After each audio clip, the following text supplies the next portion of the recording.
નમસ્કાર મિત્રો, વિડીયોમાં તમારું સ્વાગત છે।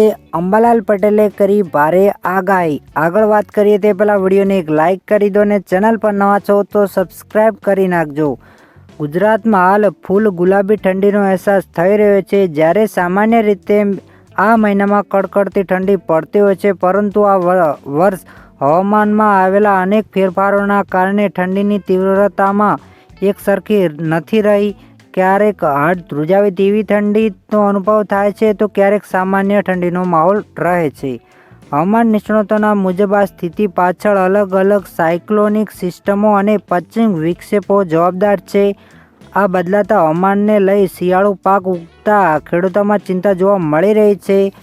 હવામાન નિષ્ણાતોનું કહેવું છે કે આ વર્ષે શિયાળો થોડો અસામાન્ય રહેશે, જેમ ચોમાસામાં વહેલી શરૂઆત અને વિરામ અને અંતે ભારે વરસાદ જોવા મળશે, તેવી રીતે ઠંડીમાં પણ આવું જ પેટર્ન જોવા મળી શકે છે।